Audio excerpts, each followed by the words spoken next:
العالمین والعاقبۃ للمتقین والصلاة والسلام علی سید الانبیاء والمرسلین وعلی آلہ واصحابہ الطیبین الطاہرین اما بعد فاعوذ باللہ من الشیطان الرجیم بسم اللہ الرحمن الرحیم یا ایہا الذین آمنوا ادخلوا فی السلم کافۃ ولا تتبعوا خطوات الشیطان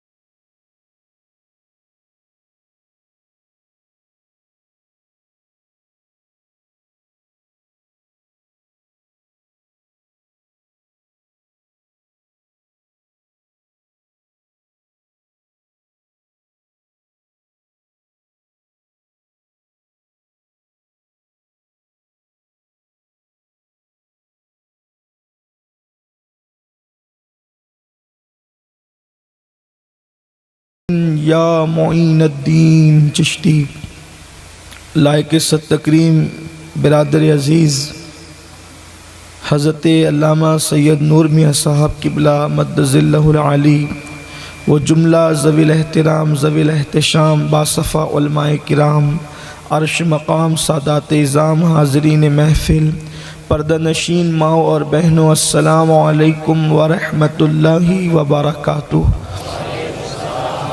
انتہائی عقیدت و محبت کے ساتھ اپنے اور ساری کائنات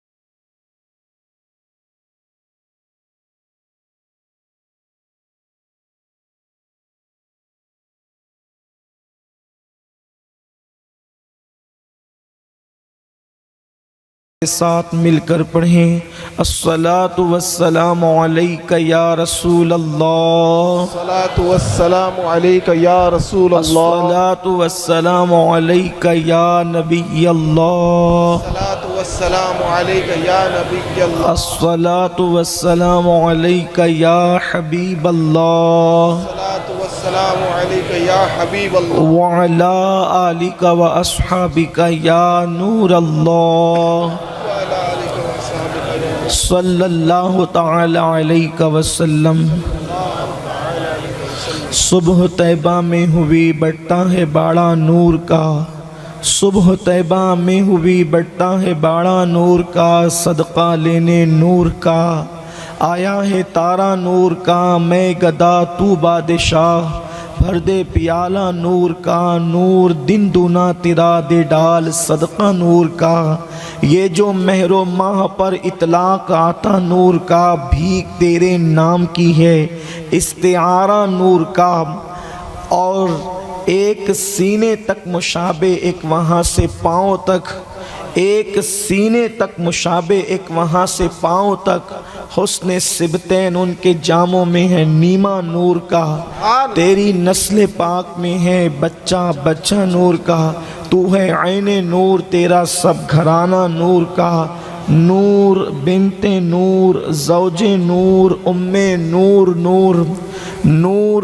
بنت نور زوج نور ام نور نور، نور مطلق کی کنیز اللہ رے لمعہ نور کا، اے رضا یہ احمد نوری کا فیض نور ہے، ہو گئی میری غزل بڑھ کر قصیدہ نور کا۔ آج کی یہ محفل شہید اعظم علی جدہ وعلیہ السلام کی یاد میں انعقاد پذیر ہے۔ بہترین گفتگو آپ نے میاں سے سماعت فرما لی اور تقریر ہو گئی۔ اب میرے پاس صرف آدھے گھنٹے سے 35 منٹ کا وقت ہے، اور چونکہ ایئرپورٹ پر ہمیں وقت پہ پہنچنا ہے، 5:00 کی فلائٹ ہے، اور بھی جے پور سے۔ اللہ نے وقت میں جتنی برکت دی، توفیق دی، میں آپ کے سامنے اتنی گفتگو کا شرف حاصل کروں گا۔ اچھی طرح یہ بات یاد رکھیں، کربلا کی جو جنگ ہے وہ دین کے تحفظ کے لیے ہے۔ کربلا کی جنگ دین کے تحفظ کے لیے ہے، اور دین کتنا قیمتی ہے کہ سب کچھ دین پہ لٹایا گیا۔ حضور علیہ السلام کے دندان اسی دین کے لیے شہید ہوئے۔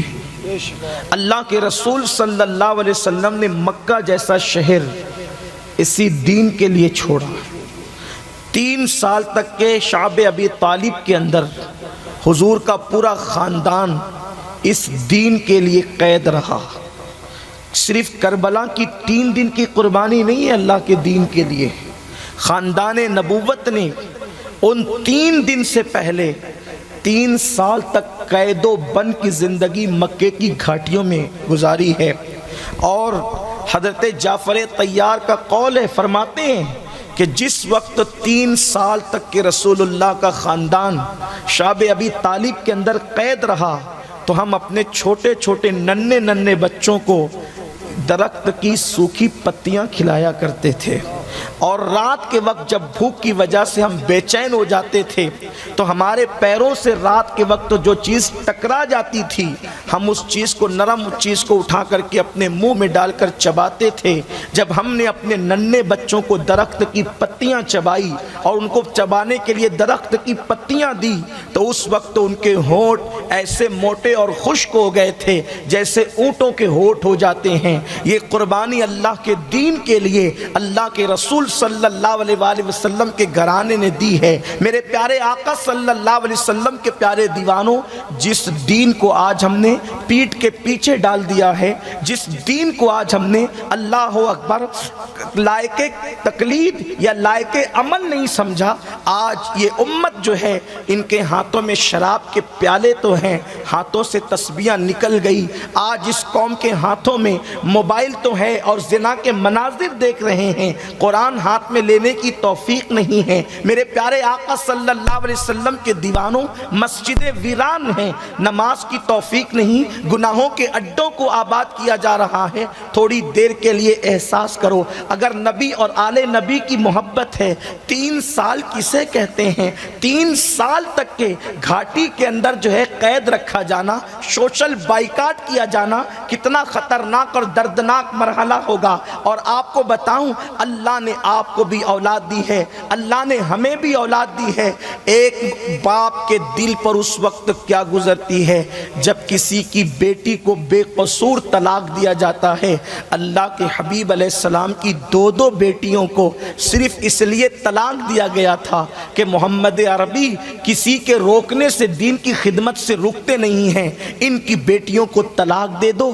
جس وقت ان کی بیٹیوں کو طلاق دیا جائے گا تو محمد عربی کو ذہنی طور پر اتنا تناؤ ہوگا کہ وہ دین کا کام چھوڑ کر کے گھر بیٹھ جائیں گے۔ اور جب ابو لہب جیسے دہشت گرد نے، اس کمینے انسان نے اللہ کے رسول علیہ السلام کی وہ 2 بیٹیاں جو اس کے گھر میں بہو کی شکل میں تھی، جب طلاق دینے کا اپنے بیٹوں کو حکم دیا، اور میرے نبی کی بیٹیاں طلاق پا کر کے جب اپنے گھر کی طرف آ رہی تھی، میں خواتین کی بھی توجہ چاہتا ہوں اور آپ کی بھی توجہ چاہتا ہوں۔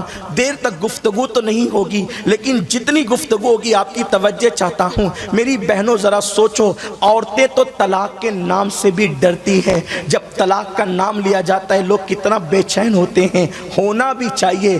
بلکہ میرے ملک کے غیر مسلم بھی آج طلاق کے معاملے کو لے کر کے نیت پتہ نہیں کیا ہے، لیکن طلاق کے معاملے کو لے کر کر کے بڑی ہمدردی کا اظہار کر رہے ہیں۔ میرے پیارے آقا صلی اللہ علیہ وسلم کے پیارے دیوانوں، ذرا سوچو تو صحیح، اللہ اکبر، میرے آقا کی بیٹیوں کو طلاق دیا گیا ہے۔ اللہ اللہ، مسجدوں کو ویران کرنے والوں، داڑیاں مڈا کر گٹروں میں پھینکنے والوں، سود کے کاروبار کرنے والوں، ماہ محرم کے اندر اور بزرگوں کے آراس کے موقع پہ ڈھول پیٹ کر کے اللہ کی شریعت کا مذاق اڑانے والوں، اپنے کانوں میں ایئر فون لگا کر کے رات کے 3 بجے تک غزلیں اور گانوں میں اپنی راتوں کو گزارنے والوں، اپنے بوڑھے ماں باپ کو ستا کر انہیں گھر سے باہر نکالنے والوں، یہ دین، یہ نمازیں، یہ اذانیں، یہ قرآن کی تعلیم جو ہمارے گھروں تک پہنچی ہے، صرف چاند کے 2 ٹکڑے ہونے کے بعد یہ دین ہمارے گھر تک نہیں پہنچا، بلکہ اس کے بعد کتنی محنتیں کی گئی ہے۔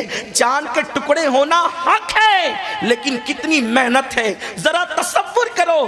اللہ اکبر، حضور کی دونوں بیٹیاں طلاق پا کر کے اپنے گھر سے نکل کر رسول اللہ کے گھر آتی ہے، سرکار ابد قرار کی ان پہ نظر پڑتی ہے اور وہ اپنے دوپٹے سے آنسو پوچھتے ہوئے روتے ہوئے جو ہے آقائے کریم کے گھر کی طرف بڑھتی ہے۔ سرکار پوچھتے میری بیٹیوں کیا ہوا؟ سرکار کی بیٹیوں نے عرض کی بابا آپ کی بیٹیوں کو طلاق دے دیا گیا ہے۔ سرکار نے پوچھا بیٹی طلاق دیا کوئی قصور تو ہوگا؟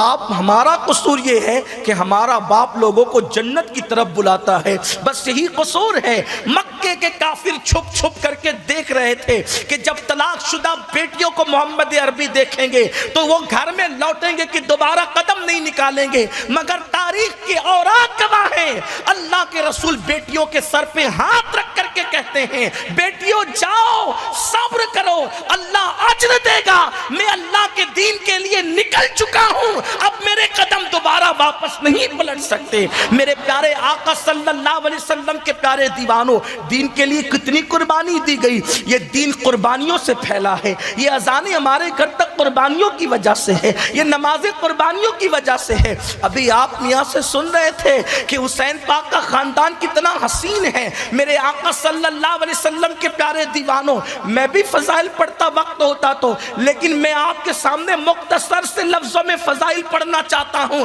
حسین اتنا بے مثال ہے، حسین جس نے دین بچایا، دیکھو دین پھیلایا رسول اللہ نے، رسول اللہ کے صحابہ نے، اور محنت سے پھیلایا، اور دین بچانے کے لیے مولا حسین کا انتخاب کیا گیا۔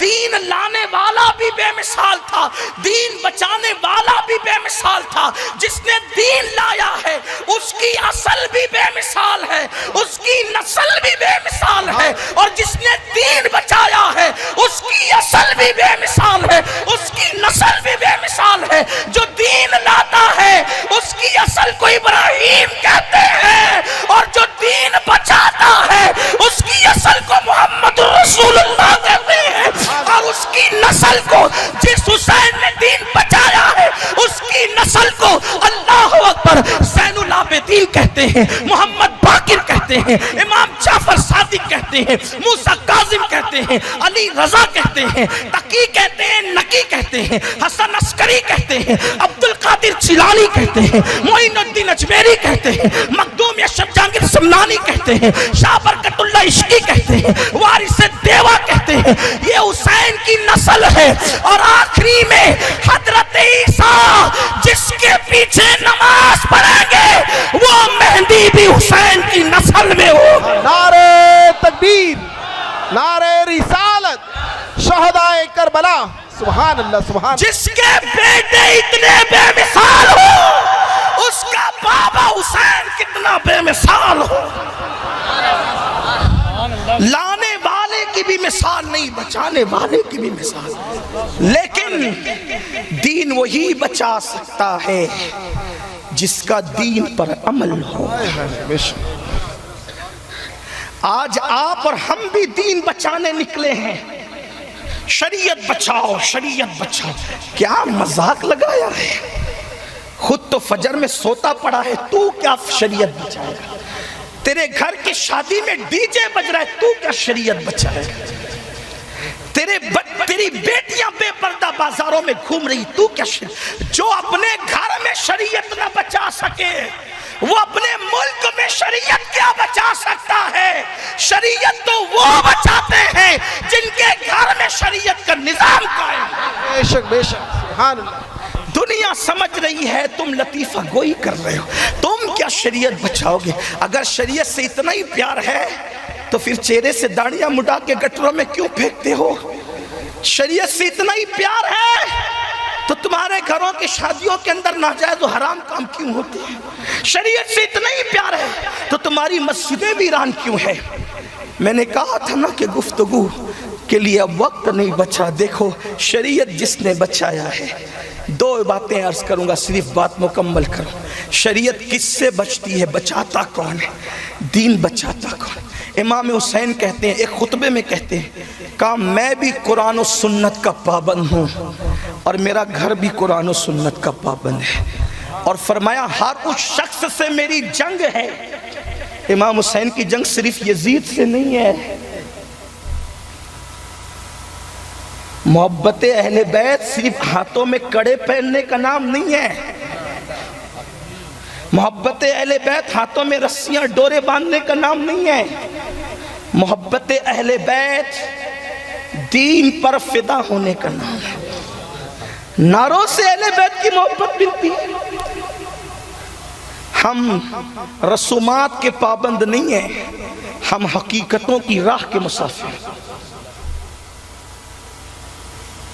محبت اہل بیت صرف ہاتھ چومنے کا نام سمجھ رکھا ہے.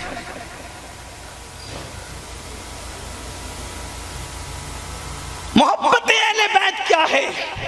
مولا حسین کہتے ہیں میری جنگ ہر اس انسان سے ہے جو میرے نانا کی سنت کی مخالفت کر کے بدعتوں کو رواج دیتا ہے. آج آپ کہتے ہیں شام لٹ گیا، یمن جل گیا، بیت المقدس تباہ ہو گیا، مسلمان ذلیل اور رسوا ہو رہے. کیوں؟ تم نے سنتوں کی مخالفت کر کے مولا حسین سے جنگ کا اعلان اور ان کا چیلنج قبول کیا ہے. لاشعوری طور پر صحیح، لیکن کیا ہے تم نے. اور حسین سے کوئی جیت نہیں سکتا. اتنا بڑا لشکر لے کر آیا، اس کی قبر کا نشان مٹ گیا. ارے جب صحابی کا بیٹا ٹکرائے تو قبر کا نشان مٹ جاتا ہے. بے نمازی کا بیٹا ٹکرائے گا تو اس کی اوقات کیا ہے؟ آپ دیکھیں تو صحیح.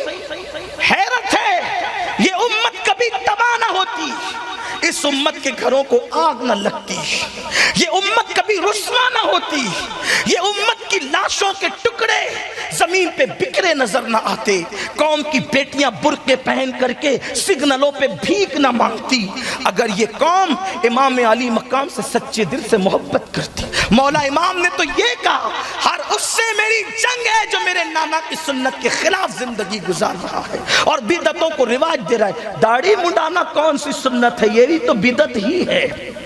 لوگوں کو قبر پہ چادر چڑھانے کی بدعت نظر آتی ہے، یہ داڑھی منڈا کر گٹر میں پھینکنے کی بدعت کیوں نظر نہیں آتی؟ لوگوں کو میلاد کے جلوس کی بدعت نظر آتی ہے، یہ کانوں میں ایئر فون لگا کر گانا سننے کی بدعت کیوں نظر نہیں آتی؟ کہ یہ بدعت نہیں ہے. بدعت کی تعریف یہ ہے سنت کو مٹا کر جو نیا کام نکالا جائے گا اس کو بدعت کہتے ہیں. آپ تو مذہبی بدعتوں کے خلاف اٹھ کر کے کھڑے ہوئے ہیں، جبکہ وہ بدعت نہیں ہے جس پر وعید ہے. بدعت تو یہ ہے، کل تک کے لوگ قرآن سنتے تھے، یہ سنت تھا، قرآن کو ہٹا کر کے گانے لے آئے گئے، یہ بدعت نہیں ہے تو اور کیا؟ اس بدعت کے خلاف تم کب اعلان جنگ کرو گے؟ اور مولا حسین کہتے ہیں ہر اس سے میری جنگ ہے جو میرے نانا کی سنت کو مٹا کر بدعتوں کو رواج دے. تو میں کہہ رہا تھا کہ کیسے دین کی خدمت کی. فرماتے میں بھی قرآن و سنت کا پابند ہوں اور میرے گھر والے بھی قرآن و سنت کے پابند ہیں. دو باتیں. کیسے پابند تھے وہ لوگ؟ آؤ اب ذرا دل کے کانوں سے سنو، ہو سکے تو دل میں جائز مرادیں لے لو، کیونکہ میں کربلا کے میدان پہنچنے والا ہوں آپ کو لے کر. کیسے پابند تھے وہ شریف کی؟ دو باتیں بس. علی اکبر کٹے، امام قاسم کی شہادت ہوئی. 6 مہینے کے معصوم بچے امام علی اصغر کی شہادت ہوئی. اور امام علی اصغر کی شہادت کے بارے میں علامہ عبدالسلام رضوی رحمۃ اللہ علیہ لکھتے ہیں کہ جو سب سے ننھا بچہ تھا ان کا نام تھا علی اصغر، اور ان کی عمر صرف 6 مہینے کی تھی۔ جس وقت امام علی مقام ان کو لے کر کے پانی کا سوال کرنے کے لیے گئے، حالانکہ میری طبیعت نہیں کہتی کہ میں یہ کہوں کہ وہ پانی کا سوال کرنے گئے، جس کے خاندان کی ریت دینا تھی وہ کیسے لے سکتا ہے، لیکن بس بات اتنی تھی، شہداء کی فہرست میں علی اصغر کا نام بھی تھا۔ جو پیروں پہ چل کے جا سکتے تھے وہ پیروں پہ گئے، جو پیروں پہ نہیں جا سکتے تھے اسے گود میں لے جایا گیا، جو گھوڑوں پہ جا سکتے تھے وہ گھوڑوں پہ گئے، جو اونٹوں پہ جا سکتے تھے وہ اونٹوں پہ گئے۔ علی اصغر تیری سواری کتنی خوبصورت ہے، کوئی گھوڑے پہ جا کے شہید ہوتا ہے، کوئی اونٹ پہ جا کے شہید ہوتا ہے، تو اس کی گود میں، تو اس کی گود پر سوار ہے جو راکب دوش پیمبر ہے، جو پیمبر کے کندھوں کا سوار ہے۔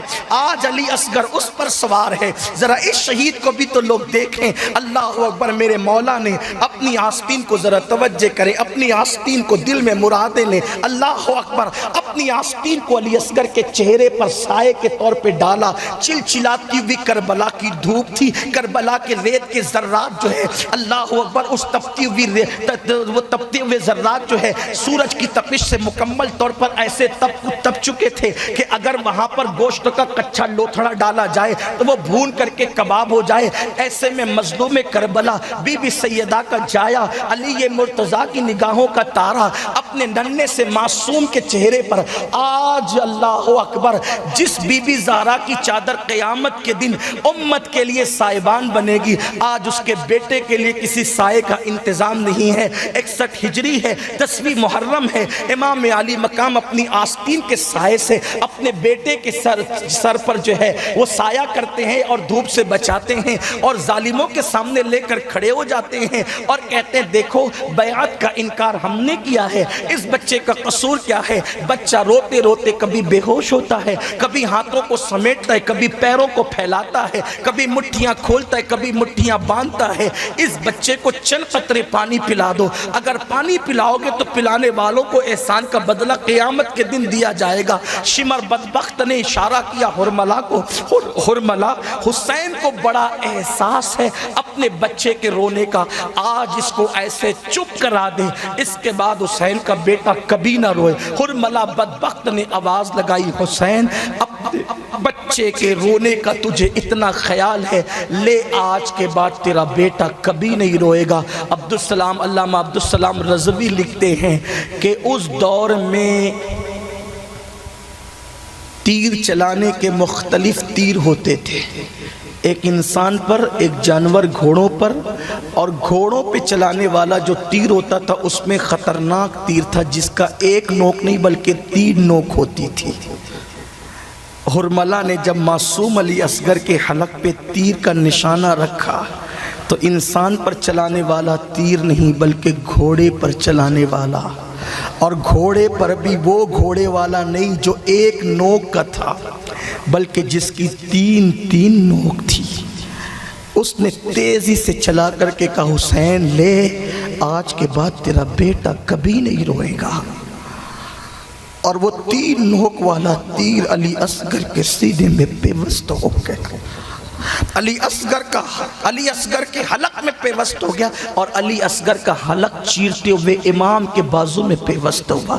معصوم بچے نے باپ کی آغوش میں آخری جھرجھری لی، اور اتنا پیاسا تھا وہ شہزادہ کہ آواز بھی نکل نہ سکی، ہلکی سی آواز نکلی اور ہمیشہ کے لیے چپ ہو گئی۔ مولا امام حسین نے فوراً اپنے بیٹے کے حلق سے تیر کھینچا تو خون کی پھوار نکل پڑی، خون کی پھوار نکلی، امام نے ہاتھوں میں خون سنبھالا، آسمان کی طرف جو ہے وہ کرنا چاہا، پھینکنا چاہا تو آواز آئی قیامت تک پانی نہیں برسے گا، زمین کی طرف ڈالنا چاہا تو آواز آئی اناج نہیں اگے گا۔ امام نے چہرے پہ مل کر کے کہا، قیامت کے دن حسین اسی حالت میں تیری بارگاہ میں حاضر ہوگا، اور ننھے سے معصوم کا لاشا ہاتھ میں اٹھا کر کہا، اللہ 18 سال کی جوان قربانی قبول کی ہے، 6 مہینے کی ننھی سی قربانی بھی قبول کر لے۔ اللہ اکبر، اللہ اکبر۔ پھر اس کے بعد کیا تھا میرے آقا علیہ السلام کے دیوانوں؟ تو جو 2 باتیں عرض کرنے چلا تھا، احساس ختم ہو گیا۔ ہم نے کربلا کو صرف داستان سمجھا ہے، ہم نے اس کا کبھی ادراک نہیں کیا، اس کی معرفت حاصل نہیں کی۔ کیا قربانیاں دی گئی ہے، علی اصغر شہید ہو گئے، علی اکبر شہید ہو گئے، امام قاسم شہید ہو گئے۔ سب کی شہادت کے بعد ہوا کیا؟ خیمے جلا دیے گئے، بیویوں کے زیور چھین لیے گئے، حتیٰ کہ سیدہ سکینہ کے کانوں کی بالیاں نوچ لی گئی۔ معصوم سکینہ کے کان کی بالی نوچی گئی، کان کٹ گیا۔ شاید سکینہ نے سوچا ہوگا کہ مجھے پہچانتے نہیں ہے، تو کہنے لگی کہ ہمیں پہچانو، ہم کون ہیں؟ میں حسین کی یتیم ہوں، میرا باپ شہید ہو گیا ہے۔ جانتی تھی کہ عرب والے یتیموں پر بڑا رحم کرتے ہیں۔ کہتی ہے کہ حسین کی یتیم ہوں، میرا نام سکینہ ہے۔ تو ظالموں نے رحم کرنے کی بجائے چہرے پہ تماچے مار کر کہا، اب بھی تمہارے نسب کا غرور ختم نہیں ہوا؟ امام زین العابدین جس گدے پر سو رہے تھے، بیمار بلکہ بے ہوش تھے، ان کے نیچے سے وہ گدہ بھی کھینچ لیا گیا، بیویوں کی چادریں چھین لی گئی اور بیویوں کو ریت پر کھلے آسمان کے نیچے بٹھا دیا گیا۔ جب وہ شہزادیاں کھلے آسمان کے نیچے بٹھا دی گئی تو اس وقت ہوا کیا؟ رو رہی تھی اور صرف رو رہی تھی، آنکھوں میں آنسو تھے، زاروں قطار رو رہی تھی۔ ایسے میں روتے روتے اچانک کیا دیکھا گیا کہ سورج غروب ہونے کے قریب ہے، سورج غروب ہونے کے قریب ہے۔ بی بی سیدہ زینب نے اٹھ کر کے کہا، نبی کے گھر کی بہووں، نبی کے گھر کی بیٹیوں، نبی کی نواسیوں، بہت رو چکی ہوں اور بہت رونا ہے۔ عصر کا سورج غروب ہو رہا ہے، کہیں ایسا نہ ہے کہ رونے میں تم اپنی نماز ضائع کر دو۔ اٹھو، ابھی بھی نماز تم پر معاف نہیں ہے، نماز اب بھی پڑھو، اس لیے کہ میرے نانا کا فرمان ہے کہ جس نے عصر کی نماز جان بوجھ کے چھوڑ دی، اللہ اس کے عمل کو ضائع کر دیتا ہے۔ اب بھی اگر تم نے نماز عصر چھوڑی، مجھے ڈر لگتا ہے تم نے کربلا میں جو قربانی دی ہے، کہیں وہ قربانی تمہاری ضائع نہ ہو جائے۔ دنیا نے دیکھا، تاریخ گواہ ہے کہ اس وقت ان بیویوں نے نماز پڑھی۔ آج ہم شادیوں میں نماز چھوڑ دیتے ہیں، ایک میت ہو جائے محلے میں تو ساری عورتیں اس عورت کے پاس اس کو تسلی دیتے، بیٹھتی ہے، روتی ہے، اس وقت لوگ نماز چھوڑ دیتے ہیں۔ وہاں ایک میت نہیں ہوئی تھی، 72 لاشیں پڑے تھے اور ان کو 50 گھوڑے اپنی ٹاپوں سے روند رہے تھے، سر کاٹ لیے گئے تھے، دوپٹے تک چھین لیے گئے تھے۔ اس وقت بھی انہوں نے نماز کو ترک نہیں کیا، اور یہاں تو نرم گدوں پہ نمازیں چھوڑی جا رہی۔ جمعہ کی نماز 2 رکعت پڑھ کے مسلمان ایسے بھاگتا ہے جیسے کوئی اس کے سر پہ ڈنڈا لے کر کے کھڑا ہے۔ دین کہاں ہے؟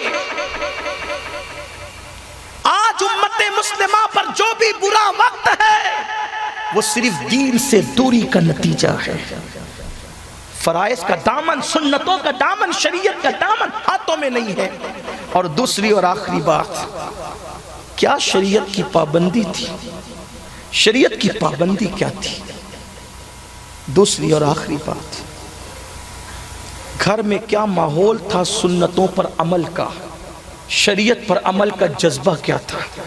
جس وقت میدان کربلا میں سالار قافلے کو الوداع کہہ کر کے شہید ہو جاتا ہے، آپ سن چکے کہ دوپٹے بھی چھین لیے گئے، معصوم بچے کا جھولا بھی چھین لیا گیا، سب چیزیں چھین لی گئی، حتیٰ کہ سکینہ کی بالیاں بھی چھین لی گئی، شہزادی سکینہ کی، گھوڑے لاشوں کو روند چکے، سورج غروب ہو گیا۔ کربلا کا 10 محرم کا سورج غروب ہو گیا، شرم سے اس نے اپنا چہرہ چھپا لیا۔ جب 11ویں شب طلوع ہوئی، 11ویں شب، اس کو تاریخ میں شام غریبہ کے نام سے جانا جاتا ہے۔ یہ بڑی دردناک شب ہے۔ کل رات تک جن کے خیمے جوان شہزادوں سے گجگجا رہے تھے، کل رات تک علی اکبر تھے خیمے میں، قاسم تھے، محمد بن علی تھے، عبداللہ ابن علی تھے، عباس ابن علی تھے، ابو بکر ابن علی تھے، عمر ابن علی تھے، عثمان ابن علی تھے، حضرت مسلم ابن عقیل کے بیٹے تھے، ان کے بھائی تھے، خیمے گجگجا رہے تھے جوانوں سے۔ آج خیمے بھی جل گئے، ریت پر کھلے آسمان کے نیچے شہزادیوں کو بٹھا دیا گیا، کٹی ہوئی لاشیں تھی جیسے رات کربلا کی دھرتی پر اپنی سیاہ چادر کو، سیاہ زلفوں کو بکھیرنے لگی۔ سیدہ زینب نے سوچا رات ہو گئی، ظالم پتہ نہیں کیا کریں گے، تو جلے ہوئے خیمے کی ایک کنات اس کو اپنے سر پہ رکھا، سر چھپانے کے لیے۔ آج بے حیا لڑکیوں کے گھروں میں بھی پوری تجوریاں بھری رہتی ہے دوپٹوں سے۔ جن کے گھر میں جبریل اجازت کے بغیر نہیں آتا، ان کے سروں پہ دوپٹے بھی نہیں۔ یہ صرف دین کے لیے ہوا تھا، صرف دین کے لیے، صرف دین کے لیے، دین کے تحفظ کے لیے۔ جلے ہوئے خیمے کی کنات سر پہ ڈالی اور ریت میں کچھ ڈھونڈنے لگی۔ کسی نے کہا بی بی کیا ڈھونڈتی ہے؟ کہا کوئی ہتھیار تو لوں، اس لیے کہ کٹے ہوئے لاشوں پر پہرا دینا آج میری ذمہ داری ہے۔ کٹے ہوئے لاشوں پہ پہرا دینے کے لیے فاتح خیبر صاحب ذوالفقار کی بیٹی ہتھیار ڈھونڈتی ہے۔ لوگ کہتے ہیں مسلمان بیٹی کو دوسرے نمبر کا درجہ دیتے ہیں، میں کہتا ہوں شاید تم نے ہمارے یہاں اسلام کی بیٹیوں کا کردار نہیں پڑھا۔ اگر تم زینب کو پڑھ لیتے تو شاید یہ تانا ہمیں نہیں دیتے، اس لیے کہ زینب صرف زینب نہیں ہے، زینب کبھی کردار حسین ادا کرتی ہے، زینب کبھی کردار علی ادا کرتی ہے، زینب کبھی کردار فاطمہ ادا کرتی ہے۔ ایک زینب ہے جو کبھی حسن کا کردار ادا کر رہی ہے، کبھی مولا حسین کا، کبھی مولا علی کا، کبھی سیدہ فاطمہ کا۔ مولا حسین جب رونے لگتے ہیں تو دوپٹے سے آنسو پوچھ کر کردار فاطمہ ادا کرتی ہے، اور اہل بیت کے قافلے کی سالار بن کر کردار حسین ادا کرتی ہے، اور لاشوں پہ پہرا دے کر فاتح خیبر کی بیٹی علی کا کردار ادا کرتی ہے۔ تو جب وہ ریت میں ڈھونڈنے لگی کچھ نہیں ملا، ایک ٹوٹا خنجر جو جنگ کے درمیان کسی کا ٹوٹ کر گر گیا تھا یا کسی نے پھینک دیا تھا، ریت سے اٹھایا اور ٹوٹا خنجر لے کر بی بی زہرا کی شہزادی لاشوں پہ پہرے دینے لگی۔ کٹی پٹی لاشیں پڑی ہوئی ہیں، فرات سے کہ بہنے کی آواز اس کا شور ہو رہا ہے، یا درندوں کے چیخنے چلانے کی آواز آ رہی ہے۔ چھوٹے چھوٹے معصوم بچے جب درندوں کے چیخنے چلانے کی آواز سنتے ہیں تو دبک کر کے ماں کے سینے سے لگ کر کے بیٹھ جاتے ہیں، پیاس کی وجہ سے بے ہوش ہو جاتے ہیں۔ ایسے میں بی بی زینب لاشوں پہ پہرا دیتی ہے۔ دیکھا کہ کوئی رات کے اندھیرے میں کوئی چلتے ہوئے آ رہا ہے۔ سیدہ نے جب دیکھا آنے والے کو آتے دیکھا، خنجر دونوں ہاتھوں سے تان دیا اور تان کر کے فرمایا خبردار وہیں ٹھہرنا، علی کی بیٹی ہوں، فاطمہ کی بیٹی ہوں، کیا رہا ہے؟ سب تو تم نے لوٹ لیا، تم نے ہمارے تو چادریں بھی لوٹ لی۔ آج جدید تحقیق کے نام پہ یہ باتیں ہوتی ہے کہ چادریں نہیں لٹی تھی، استاد زمن نے لکھا چادر لٹی تھی، صد اللہ فاضل نے لکھا چادر لٹی تھی، فقیہ ملت نے لکھا چادر لٹی تھی۔ کس نے نہیں لکھا؟ اہل سنت کے معتبر مورخین نے لکھا چادر لٹی۔ زینب نے کہا ہماری چادریں تک تم نے لوٹ لی، میری سکینہ کے کان تم نے کاٹ دی، ہمارے بچوں کو تم نے بھوکا پیاسے شہید کی، گھوڑوں کی ٹاپوں سے تم نے لاشوں کو کچل دیا۔ اب ہمارے پاس بچہ کیا ہے؟ کیا لینے آئے ہو؟ رکو وہی رکو، اب کیا لینا چاہتے ہو؟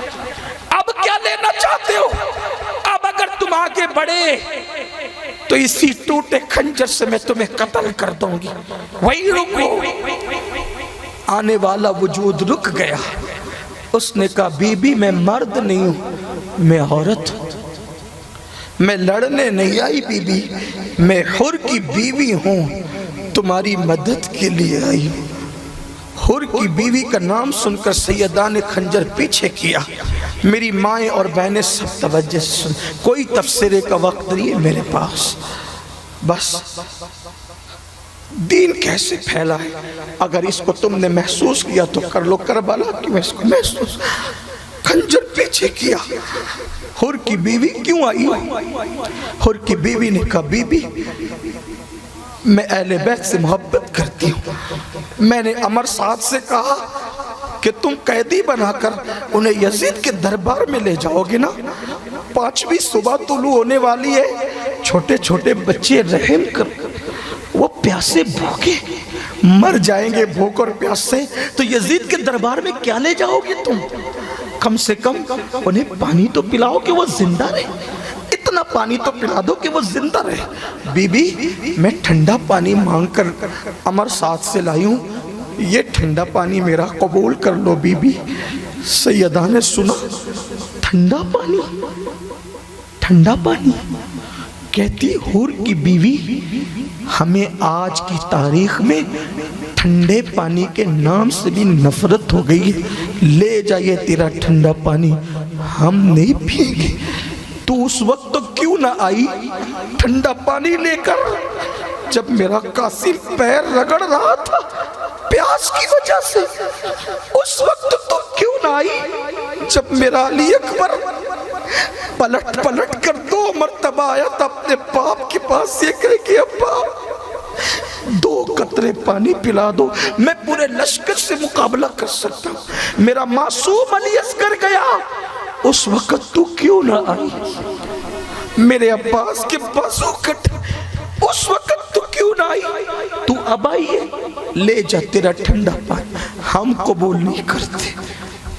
کہتے ہیں کہ نبی کے گھر والوں کے پاس نام فاطمہ کا بڑا احترام ہے، بلکہ نام فاطمہ کا احترام کسی ایمان والے کے پاس نہیں۔ نبی کے خاندان کو منانا ہو تو فاطمہ زہرا کا نام لے لو وہ مان جاتے۔ خاندان تو خاندان ہے۔ حضور جب سخت ناراض ہوتے تھے اور کوئی سیدہ کا نام لے لیتا تھا تو حضور مسکرا پڑتے تھے۔ حور کی بیوی جانتی تھی، کہنے لگی بی بی آپ کو آپ کی امی جان سیدہ فاطمہ کا واسطہ میرا پانی قبول کر لیں، اگر آپ نے ٹھکرا دیا نا یہ پانی تو وہ میرا مذاق اڑائیں گے، پانی لے۔ سیدہ نے جب اپنی امی کا نام سنا، نام سن کر پانی قبول کیا، حور کی بیوی کو ساتھ لیا اور ساتھ لے کر جہاں پہ بیویاں سسکیاں لیتے ہوئے بیٹھی تھی، سیدہ سکینہ جہاں بے ہوش پڑی ہوئی تھی وہیں پر اللہ اکبر بی بی زینب پانی لے کر اور حور کی بیوی کو لے کر گئی۔ مشکیزہ پلٹا گیا، کٹورے میں پانی نکالا گیا، سیدہ سکینہ کے چہرے پہ چھیٹے دیے گئے، سکینہ ہوش میں آئی۔ جب سکینہ ہوش میں آئی تو سیدہ زینب نے کہا بیٹی یہ پانی پی لو۔ سکینہ نے پوچھا، شہزادی سکینہ نے پانی کا نام سن کر بڑی سادگی اور معصومیت سے کہا پھوپھی امی کیا میرے چچا عباس فرات سے پانی لے کر واپس آ گئے؟ ایک بار زخم پھر ہرے ہو گئے۔ یہ سکینہ شہزادی نے کیوں کہا تھا کہ عباس واپس آ گئے؟ وجہ یہ تھی کہ جب عباس شہید ہوئے تھے، آخری ہچکی لے رہے تھے، تو امام حسین نے کہا تھا میرے بھائی تو نے میری ہر مراد پوری کی، آخری تیری خواہش بتا دے، تیری آخری خواہش کیا ہے تاکہ میں پوری کر دوں۔ حضرت عباس نے کہا تھا آقا حسین میری آخری خواہش یہ ہے کہ جہاں میری شہادت ہو جائے میرا لاشا وہیں چھوڑ دینا، خیمے میں مت لے جانا۔ کیوں؟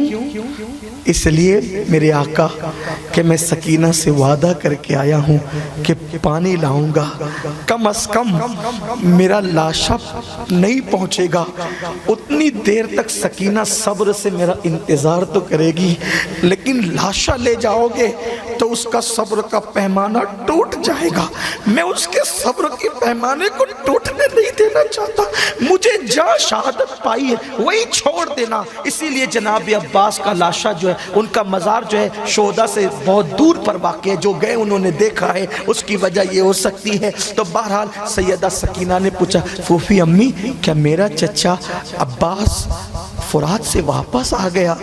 سب بیبیاں رونے لگی اور سیدہ زینب نے کہی سکینہ تیرا چچا اب وہاں چلا گیا ہے جہاں جا کر کوئی کبھی واپس نہیں آتا، میری بیٹی تیرا چچا کبھی پلٹ کر نہیں آئے گا۔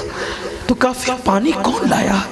تو سکینہ سے سید شہزادی سکینہ سے بی بی زینب نے کہا بیٹے یہ حور کی بیوی پانی لائی ہے، پانی پی لو۔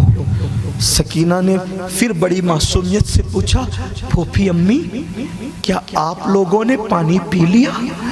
حور کی بیوی پانی لائی تھی تو آپ لوگوں نے پانی پی لیا؟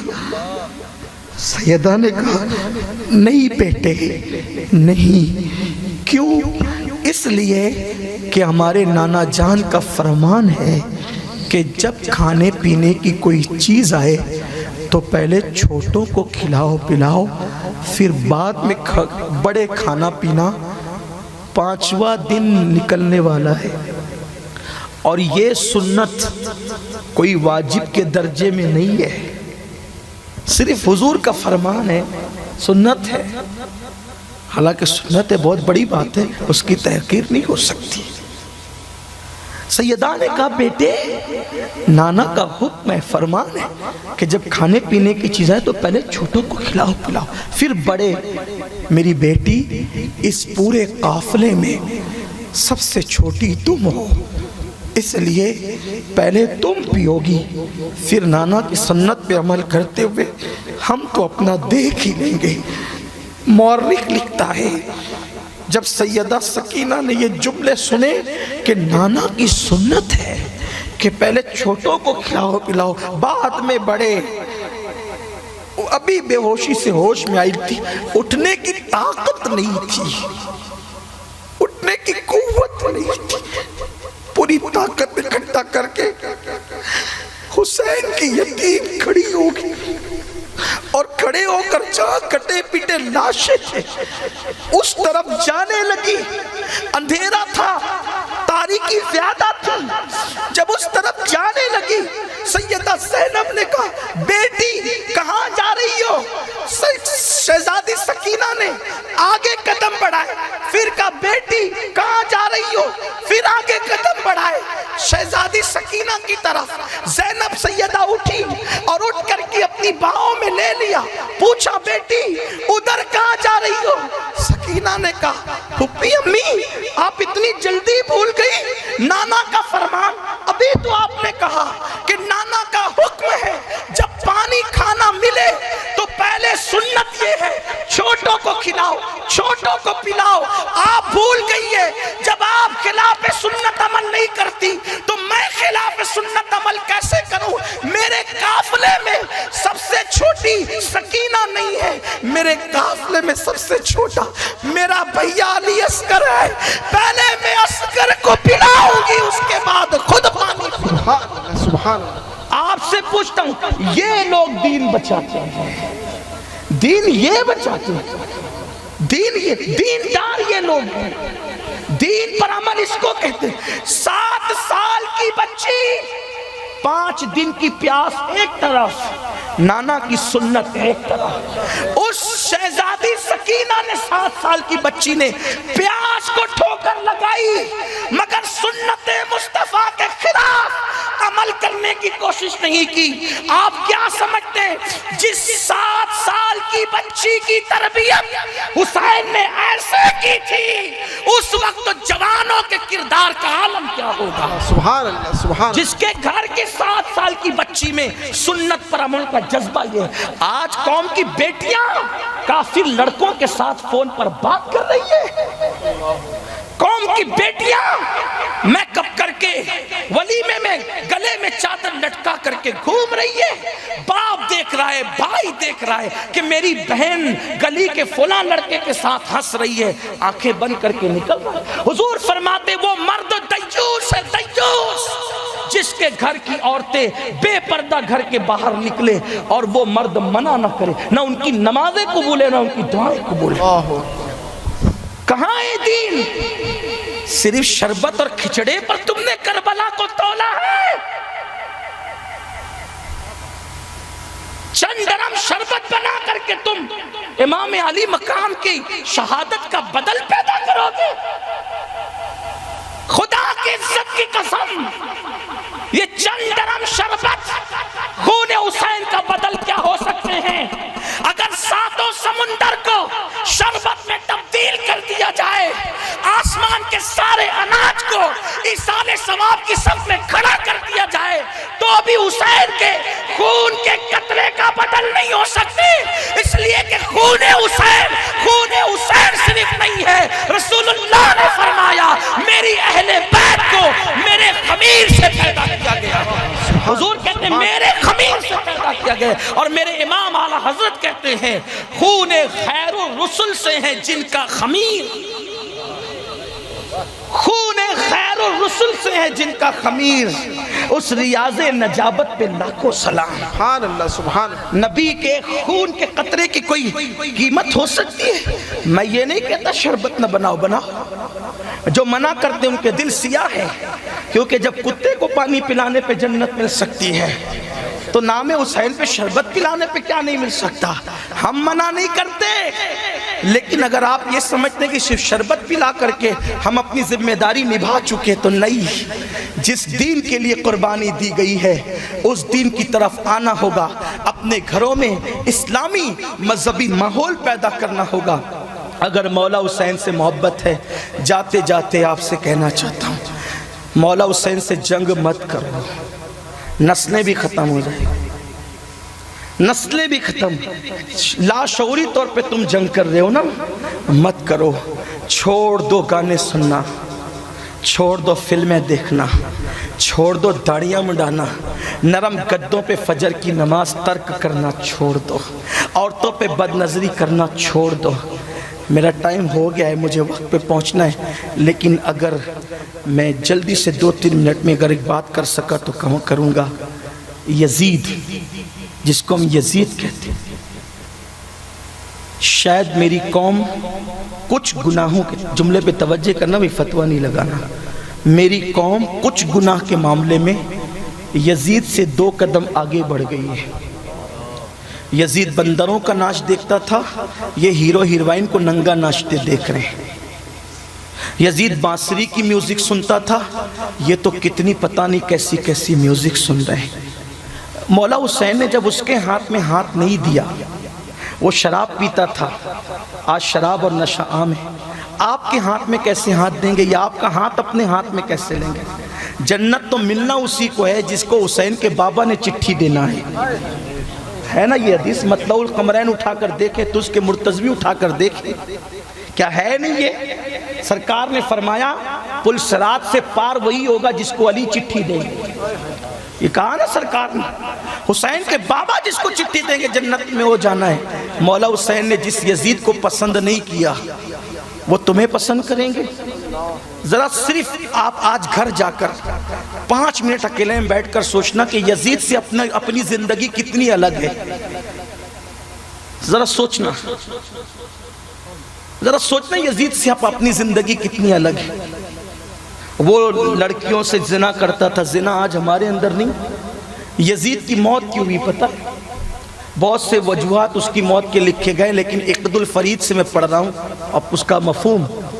یزید کی موت کی ایک وجہ یہ بیان کی گئی ہے، اس کا بہت پکا دوست تھا سرجون، یزید کا ایک پکا دوست تھا سرجون، یہ یہودی تھا،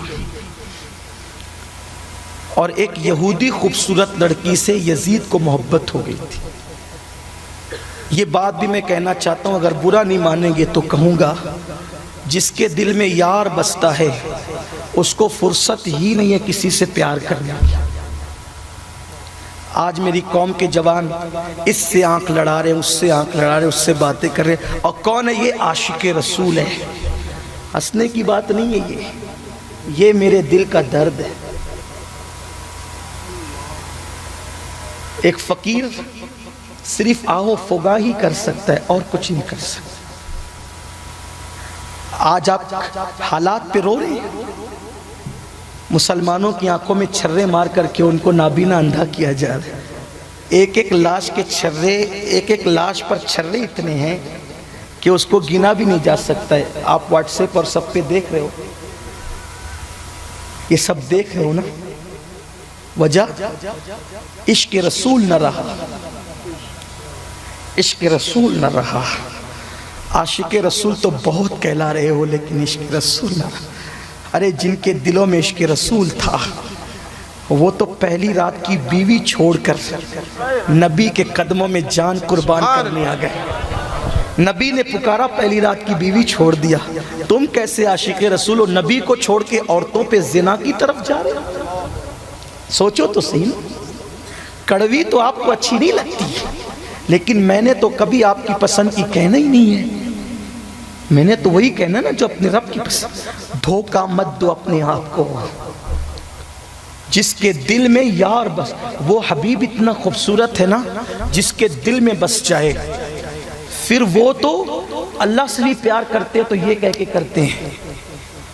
جس کے دل میں نبی بستے ہیں نا، جب وہ اللہ سے بھی پیار کرتے تو یہ کہہ کے کرتے ہیں کہ میں اللہ کی عبادت اس لیے کرتا ہوں کہ او رب محمد است، کہ وہ میرے محبوب کا رب ہے، اس لیے میں اس کی عبادت کرتا ہوں. اور یہ کسی مسجد کے مولوی نے نہیں کہا ہے، یہ مجدد الفسانی نے مکتوبات شریف میں کہا ہے کہ اللہ سے مجھے محبت اس لیے ہے کہ وہ میرے محبوب کا رب ہے. او رب محمد است، وہ میرے محبوب کا. سوچو تو صحیح.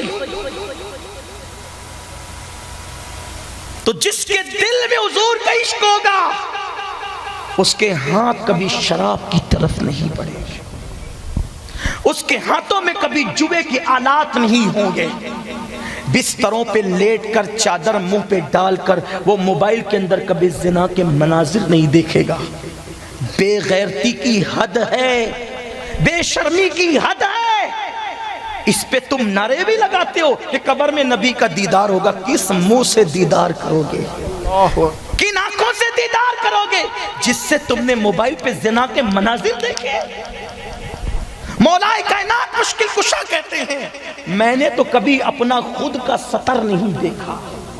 مولا علی کہتے ہیں میں نے خود کا اپنا کبھی سطر نہیں دیکھا. لوگوں نے کہا یہ تو ضرورت بھی ہے اور مجبوری بھی ہے، کوئی ناجائز و حرام تو نہیں ہے. کہا شرم آتی ہے جن آنکھوں سے محبوب خدا کو دیکھتا ہوں، جن آنکھوں سے حبیب کردگار کو دیکھتا ہوں، ان آنکھوں سے میں اپنا سطر کیسے دیکھ. میں جانتا ہوں اتنا تقوی نہ میں کر سکتا ہوں نہ آپ. وہ علی تھے نا، علی کو سمجھنے کے لیے کم سے کم ولی بننا پڑتا ہے. آج جو سارے ہنگامے ہیں نا علی کی ذات پر، وجہ یہی ہے، وجہ یہی ہے کہ علی سمجھنے کے لیے کم سے کم ولی بننا پڑتا ہے. ہاں، کم سے کم ولی بننا پڑتا ہے، ورنہ علی تو اس ذات کا نام ہے نا. علی اس ذات کا نام ہے کہ اللہ کے رسول صلی اللہ علیہ وآلہ وسلم کے غلاموں، حضرت صاحب مزاری علامہ مرزا مظہر جان جانا رحمت اللہ علیہ کے چہیتے مرید و خلیفہ حضرت قاضی ثناء اللہ پانی پتی لکھتے ہیں کہ علی اس ولی کو کہتے ہیں کہ آدم علیہ السلام سے لے کے عیسیٰ علیہ السلام تک جتنے انبیاء ہوئے ہیں، سارے انبیاء کی قوموں میں جتنے ولی ہوئے ہیں، ان سب کو ولی بنانے والے کا نام علی مرتضیٰ. سبحان اللہ. جو پیدا ہونے سے پہلے ولایت بانٹتا ہے اس کو علی کہتے ہیں، اس کو علی کہتے ہیں. یہ مولا مشکل کشا ہے. پیدا ہونے سے پہلے اتنا دیا، بعد میں کتنا دیتے ہیں. لیکن ہم اہل سنت ہیں، ہمارے یہاں خلافت علی ترتیب ہے. ہم نہ روافظ ہیں نہ تفضیلی ہے، ہم لوگوں کے یہاں یہ نہیں ہے. ہمارے یہاں خلافت علی ترتیب ہے. صدیق اکبر کا پہلا نمبر ہے، فاروق اعظم دوسرے ہیں، عثمان غنی تیسرے خلیفہ ہیں، اور مولا مشکل کشا چوتھے خلیفہ. اپنے چاہنے سے ہم کسی کو نہیں مانتے، رسول اللہ کے فرمانے سے مانتے. حضرت محبوب الہی کو امیر خسرو سے بہت پیار تھا. سارے مرید سوچتے تھے کہ جانشین خسرو ہوں گے، لیکن جانشین بنایا نصیر الدین چراغ دہلوی کو. حالانکہ وہ پیار تو ان سے بھی تھا، لیکن وہ نہیں تھا جو خسرو سے. خسرو سے پیار اتنا تھا، خسرو سے پیار اتنا تھا کہ کہتے تھے کہ اگر شریعت منع نہ کرتی تو میں وصیت کر دیتا کہ خسرو کو اور مجھے ایک ہی قبر میں دفن کر دینا. تو سب لوگ سوچتے تھے جو ایک قبر میں دفن ہونے کی بات کرتا ہے جانشین انہی کو تو بنائیں گے. لیکن جب لوگ جانشینی کا اعلان ہوا نصیر الدین کا، تو لوگوں نے کہا نصیر الدین، تو جواب دیا نظام چاہے خسرو، اللہ چاہے نصیر. بھئی محبوب بنانا الگ بات ہے، جانشین بنانا الگ بات. خسرو نظام چاہے خسرو، اللہ چاہے نصیب تو اللہ کی مرضی کے بغیر نہیں ہوتا.